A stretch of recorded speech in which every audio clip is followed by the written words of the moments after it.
आज का हमारा विषय है बच्चों जय प्रक्रम। हमने जय प्रक्रम की सारी कंसेप्ट पढ़ चुके हैं। अब हम ऑब्जेक्टिव की ओर चलते हैं। क्लास 10th चैप्टर नंबर 1 जय प्रक्रम। जय प्रक्रम से जितने भी कंसेप्ट थे हमने टोटल 4 वीडियो में डाल चुके हैं, आप लोग जाके देख सकते हैं। आज हमारा वीवीआई ऑब्जेक्टिव क्वेश्चन है जो कि 2027 एग्जाम बोर्ड के लिए सबसे ज़्यादा महत्वपूर्ण है। आप लोग इन्हें जरूर याद कर लें। सबसे पहला क्वेश्चन है, जीवन की एक महत्वपूर्ण विशेषता है। जीवन की क्या एक महत्वपूर्ण विशेषता है? अणु की गति, वृद्धि, संघ या समन्वय, इनमें से एक कोई होगा। जीवन की एक महत्वपूर्ण विशेषता क्या है? जीवन की एक महत्वपूर्ण विशेषता है वृद्धि। हमारा विशेषता जो है क्या है? वृद्धि है, वृद्धि करना। क्वेश्चन नंबर दूसरा में चलते हैं।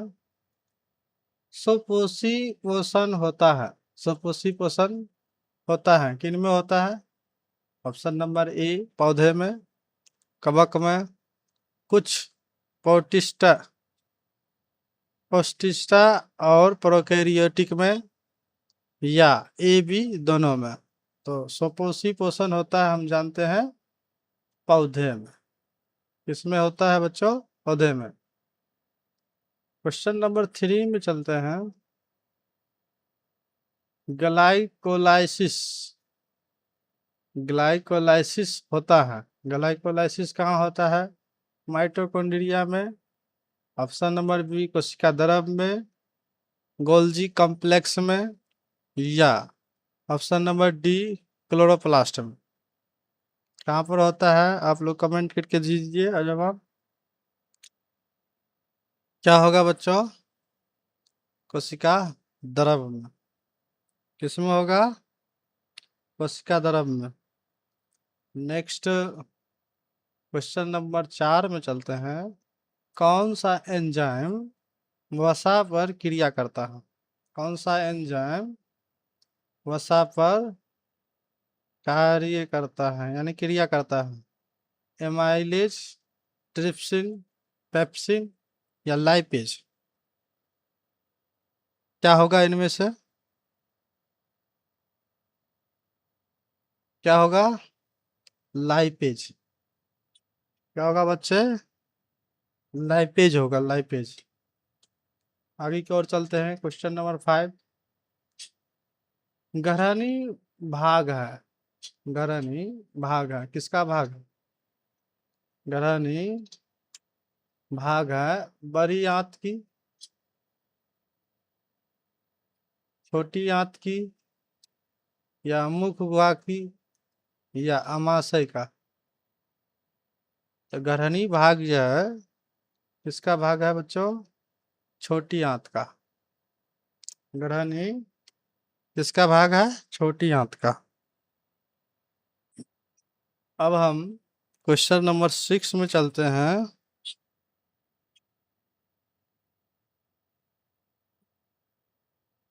मानव गुर्दे का आकार होता है। मानव गुर्दे का आकार होता है, कैसा होता है?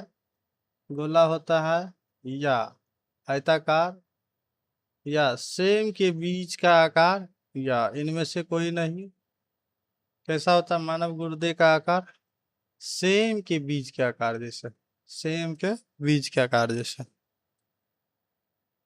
क्वेश्चन नंबर 7 चलते हैं।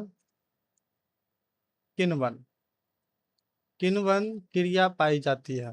किण्वन क्रिया किसमें पाई जाती है बच्चों? अमाशय में, या यीस्ट में, हाइड्रा में, या इनमें से कोई नहीं? तो अमाशय क्रिया पाई जाती है ईस्ट में। क्वेश्चन नंबर 8 में चलते हैं। प्रकाश संश्लेषण होता है। प्रकाश संश्लेषण कब होता है बच्चों? दिन में होता है, या रात में, या दिन और रात दोनों में, या इनमें से कोई नहीं। तो हम जानते हैं कि पौधे प्रकाश संश्लेषण दिन में ही करते हैं। क्वेश्चन नंबर 9, शरीर में भोजन का पाचन, शरीर में भोजन का पाचन किस प्रकार की अभिक्रिया है? शरीर में भोजन का पाचन किस प्रकार की अभिक्रिया है? संयोजन अभिक्रिया, अपचयन अभिक्रिया, या उपचयन अभिक्रिया, या विस्थापन अभिक्रिया? तो है अप उपचयन अभिक्रिया। शरीर में भोजन का पाचन होता है, किस प्रकार की अभिक्रिया होती है? उपचयन अभिक्रिया। क्वेश्चन नंबर आगे देखते हैं 10, मृतोपजीवी का उदाहरण है। मृतोपजीवी, मृतोपजीवी अमीबा, या गोबर छत्ता, या अरहुल, या अमरबेल। मृत जीवी किसे कहते हैं? वे जीव जो अपना भोजन मृत जीव जंतु से प्राप्त करते हैं, इसे मृत जीवी पोषण कहते हैं। तो मृत जीवी पोषण में क्या क्या आता है बताओ बच्चों? अमीबा, गोबर छत्ता, अरहुल, या अमरबेल।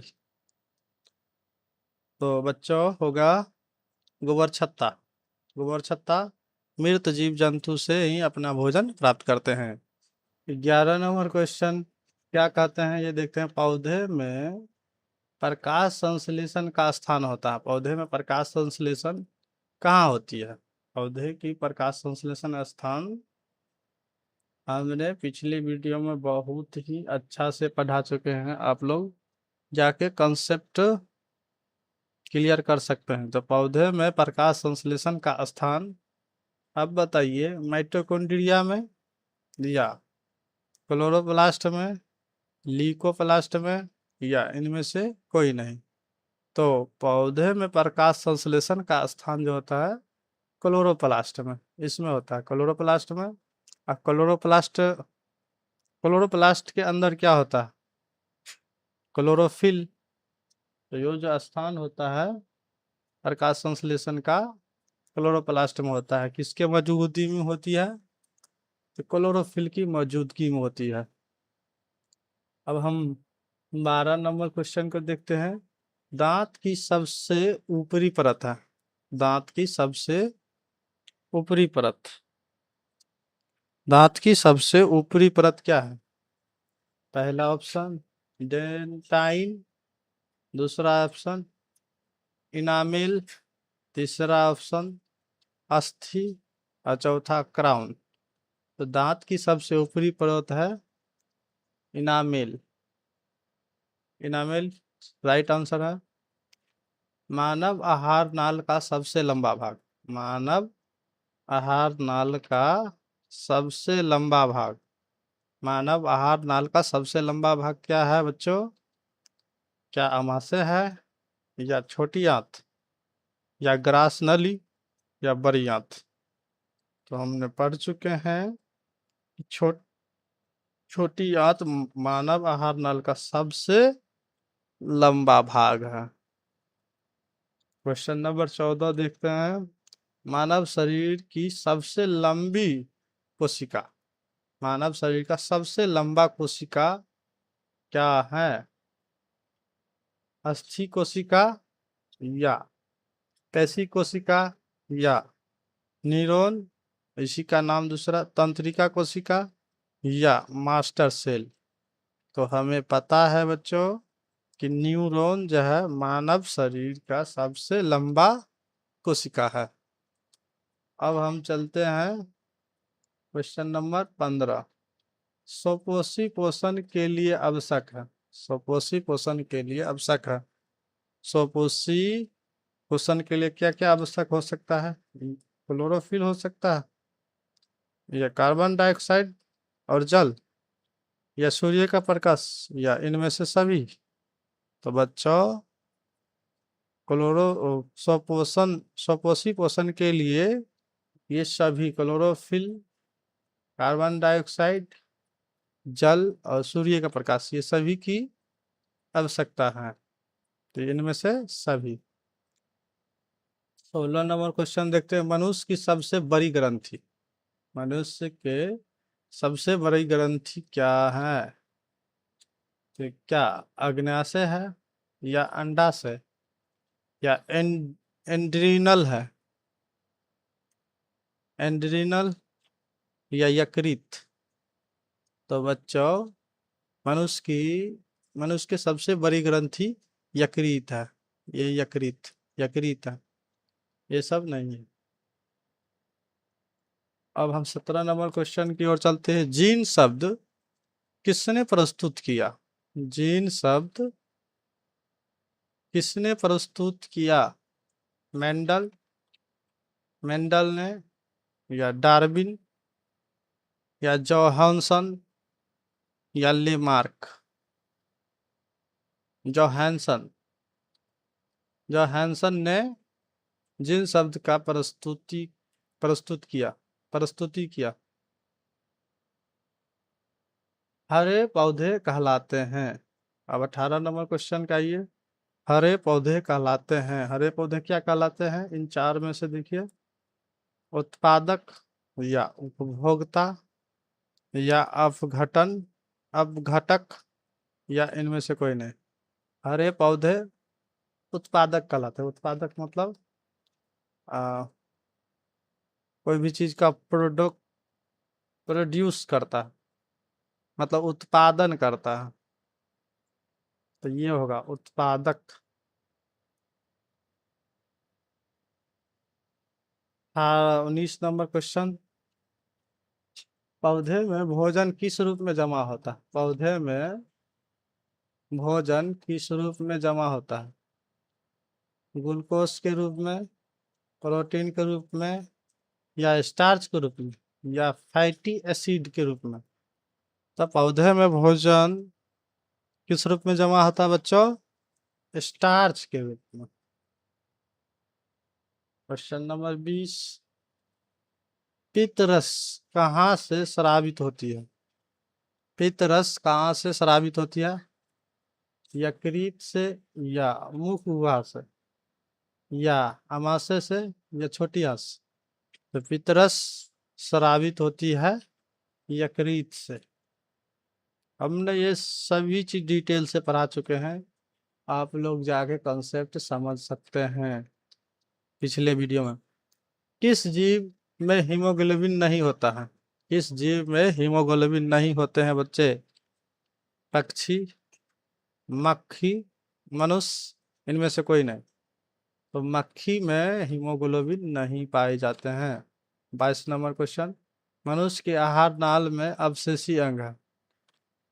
मनुष्य के आहार नाल में अवशेषी अंग, अवशेषी मतलब अवशिष्ट पदार्थ को निकालने वाले चीज, कौन सा अंग होता है?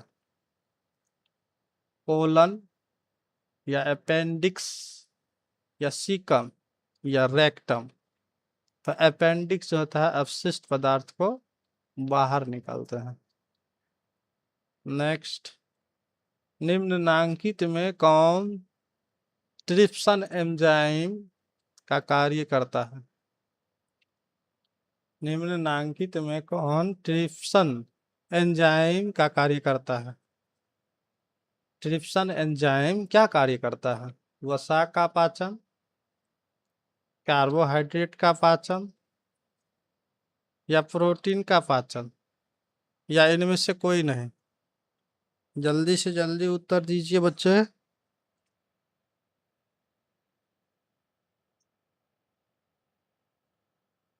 तो ट्रिप्सन एंजाइम जो कार्य करता है प्रोटीन पाचन के लिए, प्रोटीन पाचन के लिए ट्रिप्सन एंजाइम कार्य करता है। अब हम नेक्स्ट क्वेश्चन की ओर चलते हैं। 24 नंबर। मुख गुहा में किसका पाचन होता है? मुख गुहा में किसका पाचन होता है? प्रोटीन का होता है, या कार्बोहाइड्रेट, या वसा, या न्यूक्लिक अम्ल, न्यूक्लिक अम्ल? इन चारों में से क्या होगा बच्चों? तो मुख गुहा में कार्बोहाइड्रेट का पाचन होता है बच्चों। 25 नंबर क्वेश्चन देखते हैं। अमीबा में लैंगिक अलैंगिक जनन किस विधि द्वारा होता है? अमीबा में अलैंगिक जनन किस विधि द्वारा होता है? मुकुलन विधि या विखंडन विधि या बीजाणु बीजाणु जनन विधि या इनमें से सभी? क्या होगा बच्चे?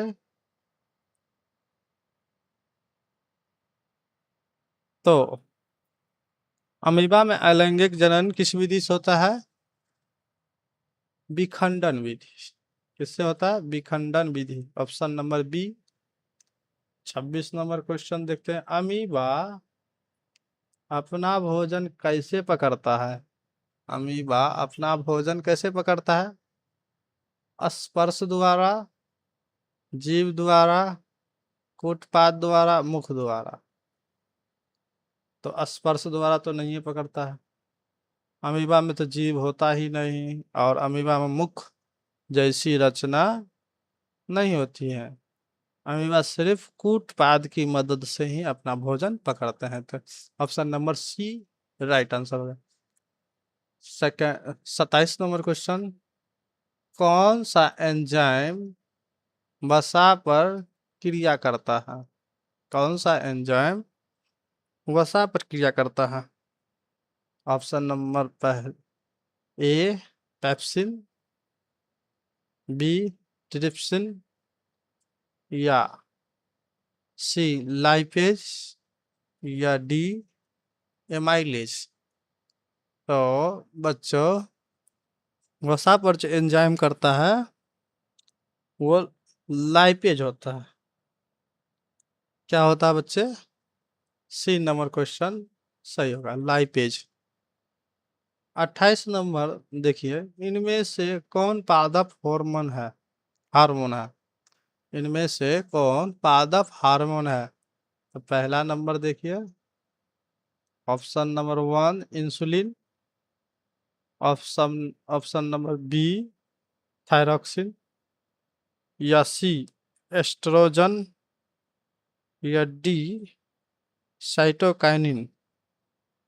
तो इसका आंसर हो जाएगा ऑप्शन नंबर डी साइटोकाइनिन।